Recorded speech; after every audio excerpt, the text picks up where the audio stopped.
Ben düşünsem kuyda hakkasın kırık bitipse. Ya salam qarap bakına kufanın kırdak ulap ketip.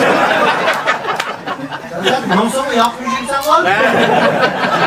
Şuradan kolay duruyor ama. Yakıtını şundısına bir bas kahve deydiğen koydun. Yakıtını şüphesem yigir kaçılıp opsam var.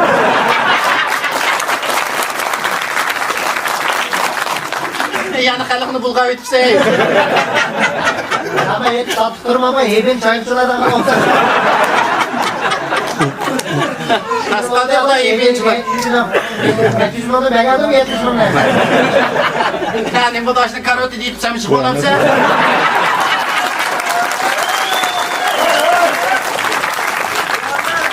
Ben seni param çıkmadımsa nasıl 700'e mi? Hadi 70 milyona ben gidelim.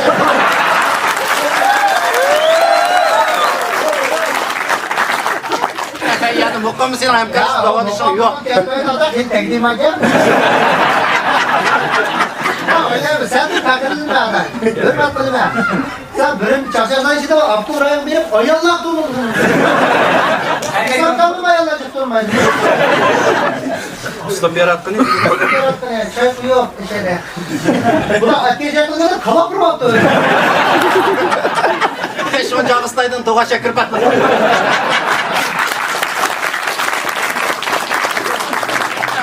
Şehirlik semet demez, mentim. Hakkında doğa yapansa baygoşlarda tonu yok. Bana utket geliyor. Vay Cağız'dayladın lan evliya çok sıçaplap koştu.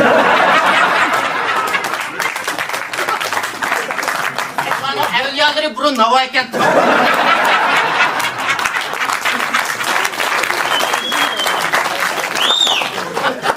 Ulan şurada baygoşu yok ama 1 gram sıkıntı yemeyin. Hemen de Baygo bizim ne bir şey demez. biz taraftan renivatır oğla pekil demez mi? Renivatırın burun 60'ta kotun karapısı. Ben başta restim atı. Savaş müziği meşe ediyor. Savaşa düzen sen. Aslanın atıtınlağı tonulganı sırtı öldürdü.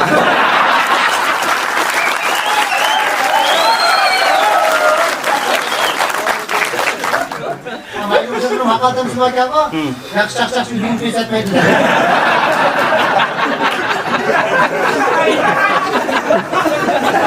Cağız'dayladı ve hakka o kız bula uykusunu kuyup edemez mi? Çünkü promoton 8.000 dolar. Sen değilsen bol gibi ama da Hilal Kımay'la bir gün dalaştırarak başlayayım ama. Ne seviyelik yaptırım batı tıkıp aldım bu. Ha, kıstım ha. Ekol karta tıkan karta çıkırıvatım.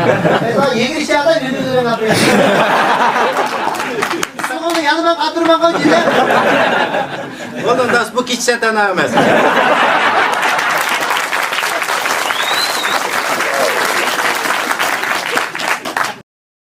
抖音。